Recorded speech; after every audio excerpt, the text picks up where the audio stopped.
ओम नमो भगवते वासुदेवाय। देखिए, यह प्रसंग अति दुर्लभ प्रसंग है। जब राजा दशरथ ने भगवान श्री राम से कहा एक दिन कि हे राम, आप मेरा भ्रम दूर करें कि क्या आप वास्तव में साक्षात विष्णु के अवतार हैं। इस प्रसंग में भगवान श्री राम ने राजा दशरथ को कुलगुरु वशिष्ठ तथा सभी माताओं व बंधु बांधवों के समक्ष अपने 6 अवतारों का वृतांत सुनाया है तथा 7वां अवतार द्वापर युग में श्री कृष्ण के रूप में मथुरा में होगा, यह भी बताया है। प्रसंग अति दुर्लभ श्रेणी का है तथा कल्याण करने वाला है। एक बार जरूर सुने तो सुनिए।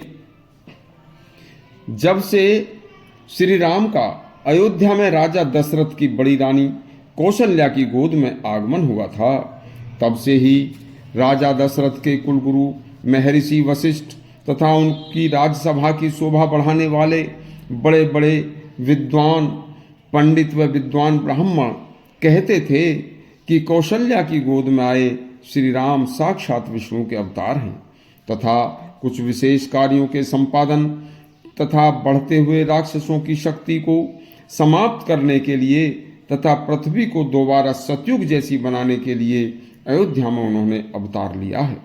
इस बात को सुनकर राजा दशरथ हमेशा भ्रम में रहा करते थे, लेकिन जब श्री राम से कुछ कह नहीं पाते थे, संकोच करते थे।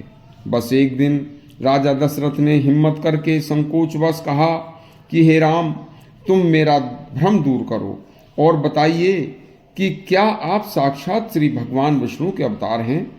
तब भगवान श्री राम ने राजा दशरथ के कुलगुरु वशिष्ठ जी तथा सभी मुनिजनों तथा सभी भाइयों व तीनों माताओं को अपने भवन में बैठाकर बड़े ही प्रसन्न मुद्रा में कहा कि हे राजन, मैं आपका पुत्र नहीं हूँ, केवल सांसारिक रूप से आप मेरे मुंह बोले पिता हैं तथा मैंने माता कौशल्या के गर्भ में भी निवास नहीं किया है। मैं माता कौशल्या की गोद में शिशु रूप धारण करके आया था। मेरे सभी बांधवों, अब मैं आपको अपने समस्त 7 सबसे श्रेष्ठ अवतारों के बारे में बताता हूँ। मुझे समय समय पर अनेक अवतारों में आकर संसार के कष्ट हरने के लिए आना पड़ता है। मैं इन सभी 7 श्रेष्ठ अवतारों में अयोध्या का राम का अवतार सबसे श्रेष्ठ मानता हूँ। पूर्व काल की बात है, समुद्र में एक शंखासुर नामक एक बड़ा दैत्य हुआ करता था। उसने सतयुग में सत्यलोक से समस्त वेदों को चुरा लिया था। उसका वध करने हेतु पुनः वेदों की प्रतिष्ठा करने हेतु मैंने मत्स्य अवतार लिया था और क्षण भर में ही उस दैत्य का वध करके मैंने पुनः विष्णु का रूप धारण कर लिया था। उसके बाद समुद्र मंथन के समय मंदराचल पर्वत को जब मैंने डूबता हुआ देखा तो मैंने कूर्म रूप कछुए का रूप धारण किया था और कछुए के रूप में मैंने अपनी पीठ पर मंदराचल पर्वत को धारण कर लिया था। इसके बाद मैंने पृथ्वी को समुद्र में डूबती हुई देखकर मैंने विशाल वाराह का रूप धारण कर लिया था।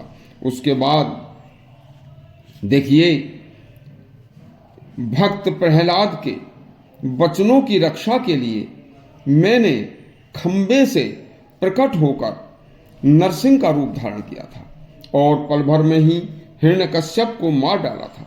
उस समय मेरा स्वरूप अत्यंत तेजस्वी तथा भयानक था। उस स्वरूप को प्रहलाद के अलावा और कोई नहीं जान सकता था। इसके बाद दैत्यराज बलि को मोहित करने के लिए मैंने अति लघु रूप 52 अवतार धारण किया था। तब मैंने 3 पग में संपूर्ण त्रिलोकी को नाप करके बलि को पाताल लोक भेज दिया था। उसके बाद मैंने ब्राह्मण का साधारण रूप धारण करके जमदग्नि ऋषि के पुत्र के रूप में परशुराम नाम से अवतार धारण किया था। उस रूप में मैंने घमंडी व क्षत्रिय धर्म को भूल चुके क्षत्रियों को मारकर 21 बार पृथ्वी को क्षत्रिय विहीन कर दिया था। इस अवतार में मैंने महायुधा सहस्त्रार्जुन का भी वध किया था। वह मेरा परशुराम अवतार क्रोध का रूप लेकिन भेष मुनि का था। उस जन्म में मैंने भारी तपस्या भी की थी। इस प्रकार मैंने 6 अवतारों के बारे में आपको बताया। अगला अवतार मेरा द्वापर युग में कृष्ण रूप में मथुरा में होगा। उस समय भी पृथ्वी पर जब अधर्म का भार बहुत बढ़ जाएगा, तब मैं अनेक रूप में अनेक लीलाएं करके पृथ्वी का भार दूर करके धर्म की स्थापना करूंगा। हमारे वे आपके बीच के इस प्रसंग को जो सुनेगा उसका कल्याण होगा। यह अति दुर्लभ वृतांत मैंने आपको सुनाया है। इस तरह यदि आपको यह प्रसंग हमारा अच्छा लगा हो तो हमारे चैनल को सब्सक्राइब करें तथा घंटी अवश्य दबाएं। धन्यवाद।